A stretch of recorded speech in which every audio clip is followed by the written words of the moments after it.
What is up, everybody? Today we have the Marvel's Cable from Marvel Legends, and I'm going to be reviewing this figure, comparing him to other X-Men figures that I have, and yeah, let's just get straight into the unboxing, see what he's about. So, yeah, I'm just going to rip the box. I hate these boxes. They're so hard to open, to keep, yeah, I hate them so much. I'm just going to put them in a Ziploc bag or something, but I've been wanting this figure for a very long time and never got to getting him until recently. I've been picking up a lot more Marvel Legends recently, so I'll probably see more Marvel Legend reviews. But here he is for a closer look, looking amazing. Head sculpt looking really, really nice. Do have some yellow scratch here, but oh well. Not looking too bad. I know one complaint of this figure is the painting. Like, the blues are just not very detailed, but I think it looks okay, at least for what you're getting for Marvel Legends. My expectation of Marvel Legends have gone down over the years, so I don't expect a lot anymore. But that's a closer look at the figure, and let's get into the articulation. He's double jointed, but he'll go that far. Got a decent range on the double joint. We got a bicep swivel.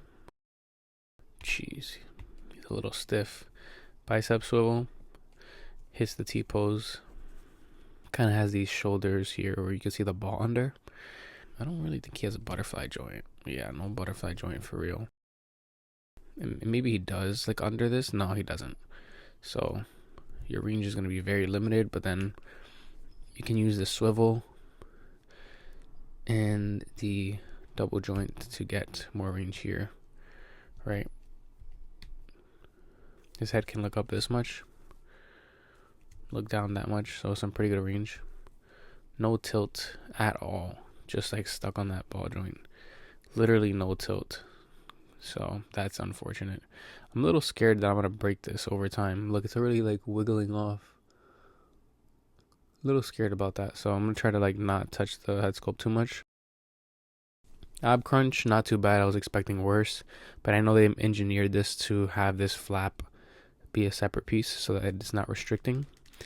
So very nice. Goes back this much, not much going back, but some pretty decent range going forward. Side to side, he's pretty much stuck in place, right?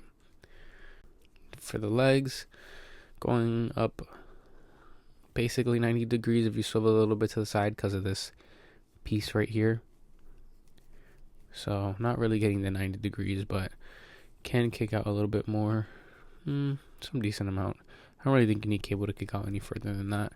And I don't believe these are drop down legs, but there are a bit of a gap in between the leg and the diaper piece. So yeah.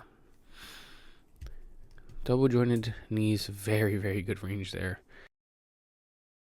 Does he have a boot cut? I think he does. Does he? No, I don't think so. I mean, it looks like he does. Yeah, he does. Okay. So he does have a boot cut here. It's like a little bit up, like on the calf area. It's just a little stiff on this side. And then, you get the range here down at the foot. No toe articulation, which is a bummer, but pretty happy with what he comes with and what he has to offer articulation-wise. Don't see myself doing anything crazy with this cable. Probably going to have him in vanilla and neutral poses. But now that we did the articulation, let's get into the accessories. So accessory-wise, he comes with this pistol. Looking a little cheap there. Just looks like it's like silver, painted silver. I don't know, I feel like it could have some weathering or something to make it look a little bit better.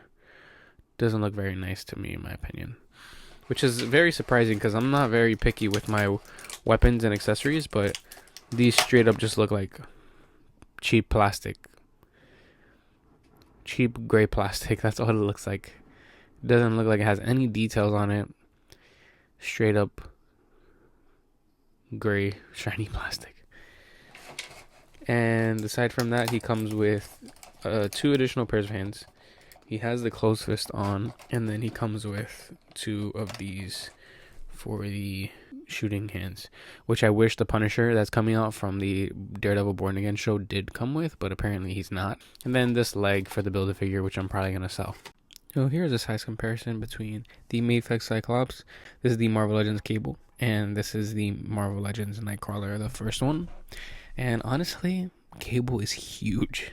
It's actually massive. I don't know how to feel about it. I was not expecting it to hover over the Mafex significantly that way. I think he looks good though. I just don't know how accurate this is to the comics or in general.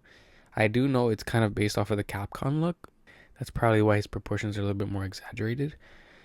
Just height-wise, I don't know if this is entirely accurate. Because, like, he towers over him. I mean, it's not really that big of a difference, but I think, like, you look at this Mafex Cyclops and he looks big, but then you look at the cable and you're like, whoa, that Cyclops is not big at all. So, I don't know. He just kind of looks like a kid next to him, so I don't know how to feel about that proportion-wise. But then, like, having someone like Cyclops who looks big and then having someone like Cable right next to him look humongous, I don't know. It doesn't look that bad. Like, I feel like in a action pose for Cyclops and Cable just standing neutrally with his guns, it won't look that bad. But just standing next to each other, you can definitely tell there's a significant height difference between them. And not only height difference, just like body mold-wise. But this is your size comparison. Let's move on to the final thoughts of this cable. So, as mentioned previously, this figure leaves a lot to be desired for. I noticed also that he doesn't come with two closed fists. He comes with one, like, kind of opened on the regular body. Kind of disappointing. Would have wanted to see two closed fists there as well. Getting the gun in his hand was pretty easy. One of my big complaints is maybe the gap in between the thigh, the upper thigh, and the diaper piece. Kind of looking a little funny sometimes at certain angles, but nothing too crazy. Like from the side angle, you can see like the inner diaper part. So I don't know, that kind of like looks a little weird or funky in some angles. The paint, again, kind of looking a little cheap, just like straight up blue. I do appreciate the sculpting of the leg muscles as well, and also the upper torso. More detail to it on the body, especially on those weapons. Those accessories look very, very cheap. Not liking them at all, to be honest. They look super bad. But I mean, this figure is still solid. I really enjoy him. I'm satisfied with the figure that we got here, just not super surprised or super excited. I think it's just like a decent Marvel Legend overall. You know, leaves more to be desired, but he's not amazing. He's also not terrible. He's somewhere in the 7 to 8 out of 10 range. Maybe leaning more in the 7 just because of the factors that I mentioned. But overall, not a bad figure. I would recommend him for anybody who needs a cable. The head sculpt is phenomenal. I really love that head sculpt. He's not going to be your complete package cable, but he's definitely a decent cable for the $25 to $35 price range.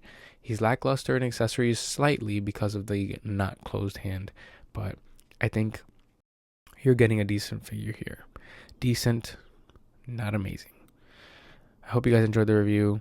Also, sorry that I sound like a little sick or just like breathing in very heavily. It's like I have allergies, so they're getting progressively worse as spring continues to pass.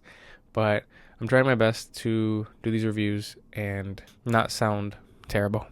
So appreciate you guys watching, and I hope you guys enjoyed the review. I'll see you guys in the next one. Peace out.